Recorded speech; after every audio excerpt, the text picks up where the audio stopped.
A very unwise man, a crackhead, once told me, build down.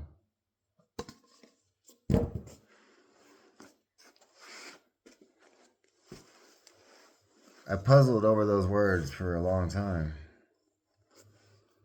They were spoken in a strange moment. I think what he meant was, there's this thing that I've been thinking about called the circumambience. I have a friend here in Arizona who's very familiar with this.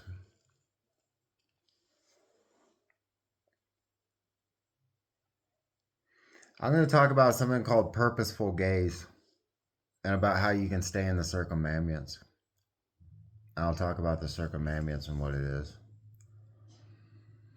If you want to know what the circumambience is, well, see this painting? Don't look at the painting. Look at the frame. That frame is about the size of the circumambience. In fact, the frame, the picture frame, is a McLuhan-esque extension of this basic existential scenario. The circumambience, you can see it about like this. This is what you do. You see what's visible.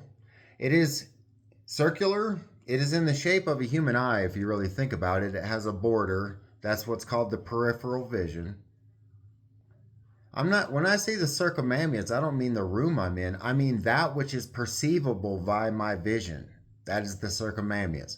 What is perceivable by my vision. What's behind me is not in the circumambience. What is perceivable by my vision can be put to scale about like that. Okay? That's my circumambience.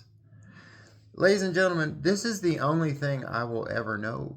I will never go out of it. I will never escape it until I die. The moment I die, I'll leave it. But as long as I'm on this planet, this is all I'll ever know. Fools may say this is nonsense, but the wise know better. So what does this mean?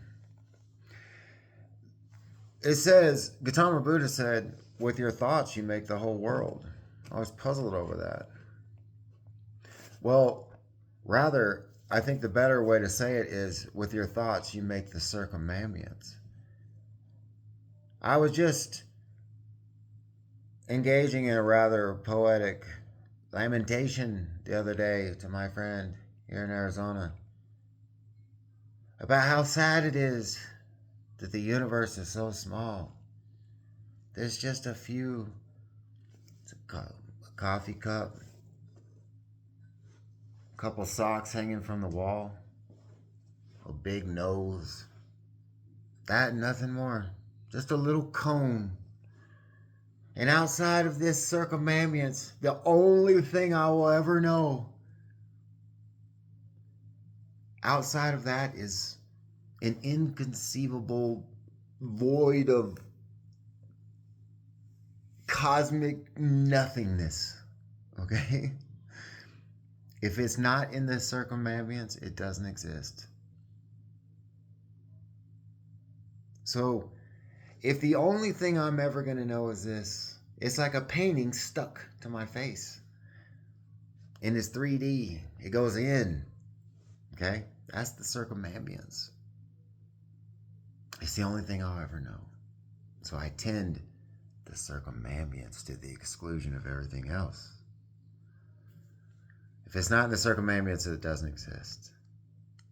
So the question at the base of all this was, how do you stay in the present moment at all times? This is a very elaborate answer to that question, right? Well, I've learned something called purposeful gaze that keeps me locked in the circumambience. You want to be a Zen master? I'll tell you, it's really easy.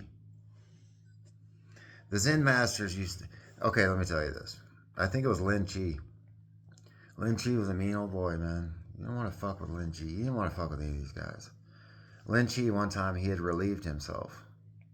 And back then in monasteries in China, like they had a bucket in like a, the outhouse, and they had to stir the bucket with chemical or powder or whatever the hell they had to do. And when they were done stirring, they take the stick they stirred the shit with and they put it out to dry against the wall of the outhouse. And some novice came up to him and said, what's the meaning of Buddhism? Lin Chi, mind you, is deep in his personal circumambience. He's deep in his personal circumambience to the absorption or to the exclusion of everything else. If it's not in his circumambience, it doesn't exist. Therefore, it's not thought of. So when this novice, he had just stepped out of the restroom and just relieved himself, was hitching up his drawers, and this guy said, what is the meaning of Buddhism? Well, Lin Chi turned his head and saw the stick with shit on it drying in the sun, and he said, dried shit on a stick, and walked away. Well, what does that mean? That means the only thing that exists is the circumambience.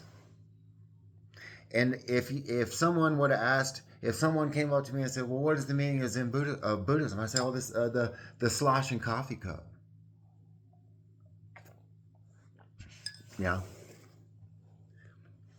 The circumambience. You indicate the circumambience, and not only that, you indicate the Tao and the circumambience. But I'll get to that later, some other video.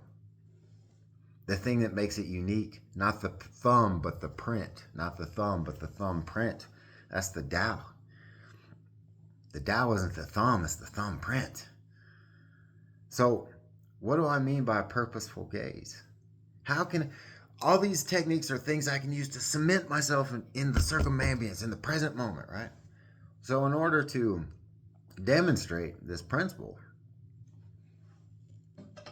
use this broom here, and a flashlight. And in order to do this, I'm going to have to take you on a little field trip around the Zendo.